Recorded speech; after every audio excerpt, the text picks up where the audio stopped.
عالمنا مليء بالعديد من الأسرار، حيث توجد كواكب مختلفة تماماً عن كوكبنا. إليكم 10 كواكب هم الأغرب في العالم. رقم 10 جي 1407 بي، يقع على بعد 400 سنة ضوئية.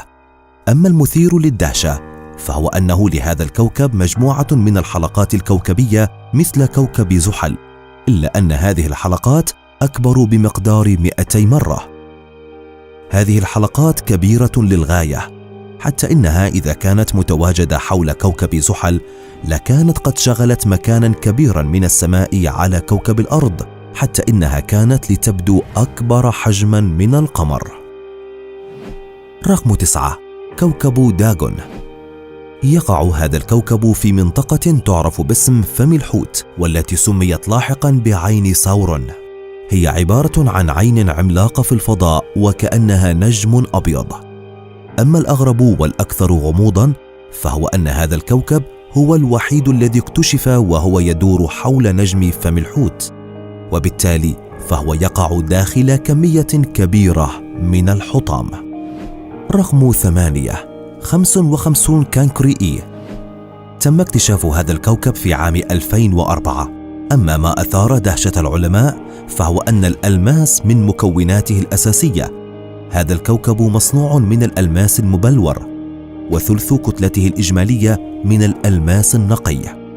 هو كوكب كبير للغاية، حتى إن قيمته قد قدرت ب27 مليون دولار. رقم 7 HD 189733 بي، يقع على بعد 63 سنة ضوئية، ويعد هذا الكوكب من أقرب الكواكب إلى كوكب الأرض. لدى النظر إليه نجد أن لونه مثل الكوبالت الأزرق، ولكن لا يعود هذا إلى المحيطات الكبيرة، وإنما إلى الكميات الكبيرة من أكسيد الكربون والميثان ومعادن السيليكات. لدى التعرض للضغط الكبير والحرارة الشديدة تؤدي هذه المواد إلى أمطار زجاجية على هذا الكوكب يوميا. رقم 6 TRAS 2b، لقد سمي هذا الكوكب بالكوكب المظلم. إذا استطعنا رؤيته مباشرة فسوف يكون الأمر وكأننا ننظر إلى كرة مظلمة للغاية كالكربون. أما عن الكواكب المظلمة الأخرى فهي تعكس 10% من ضوء نجمها، إلا أن هذا الكوكب يعكس 1% فقط، وهو الأمر الذي يجعله الكوكب الأكثر ظلمة مما تم اكتشافه على الإطلاق. رقم 5 أوزيريس، يدور هذا الكوكب الغازي العملاق الذي تم اكتشافه مؤخرا على مقربة من نجمه، حتى إن أجزاء كبيرة من غلافه الجوي يهرب إلى الفضاء مخلفا شيئا يشبه الذيل وكأنه مذنب.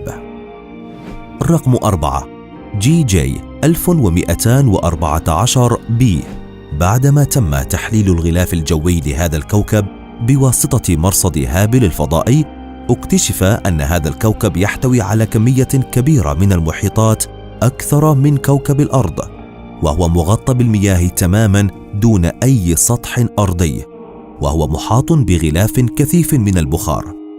يعتقد علماء الفلك أنه نوع جديد من الكواكب خارج المجموعة الشمسية، ولم يتم اكتشاف أي كوكب على شاكلته حتى الآن. رقم 3 TRES 4b، يقع على بعد 1400 سنة ضوئية في كوكبة هرقل. يعد أكبر كوكب خارج المجموعة الشمسية تم اكتشافه حتى الآن، حيث إن حجمه ضعف حجم كوكب المشتري. وحتى تتخيل مدى كبر حجمه لنتذكر أن كوكب المشتري أكبر ب1300 مرة من كوكب الأرض.